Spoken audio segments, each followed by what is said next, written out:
ऑटिझमची नक्की लक्षणं कोणती आहेत? सगळ्यात पहिलं म्हणजे डिलेड स्पीच, की बाळ वयाप्रमाणे बोलत नाही. सेकंड, सोशलायझेशन स्किल्समध्ये प्रॉब्लेम, म्हणजे बाळ त्याच्याच वयाच्या इतर मुलांशीच नाही तर इवन घरातल्याही सगळ्यांशी, नातेवाईकांशी किंवा घरातल्या मंडळींशी मिक्स होत नाहीये, मिंगल होत नाही.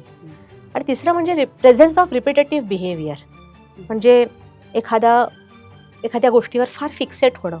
एखादी गोष्ट हातात घेतली की तासनतास त्याच्याबरोबर खेळत राहणं, किंवा खेळण्याच्या पद्धती जरा टिपिकली मुलांपेक्षा वेगळ्या असणं. म्हणजे जसं थोडक्यात एक उदाहरण म्हणजे कार खेळताना मुलं कशी आवाज करत करत ग्रुम ग्रुम ग्रुम चालवतात, तसं न करता नुसत्या कार्स अरेंज करणं, स्वतःच्या नावाला ओ न देणं, आय कॉन्टॅक्ट नसणं, ही एक काही बेसिक त्याचे सिम्पटम्स आहेत ऑटिझमचे. ऑटिझमचे काही प्रकार असतात का? आणि स्पेक्ट्रम म्हणजे नक्की काय? स्पेक्ट्रम म्हणजे अशी एखादी गोष्ट की ती एक छत्रीसारखी किंवा अम्ब्रेला टर्म आपण म्हणतो.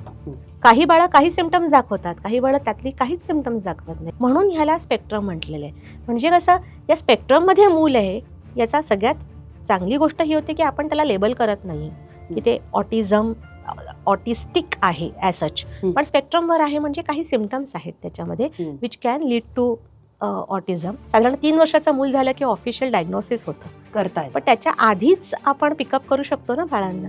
अगदी 1 वर्षाचं बाळही आपण पिकअप करू शकतो. म्हणून त्याच्या वेळेस त्याला लेबल न करता त्यावेळेस की हे ऑटिस्टिक आहे, मी स्पेक्ट्रमवर आपण टाकतो.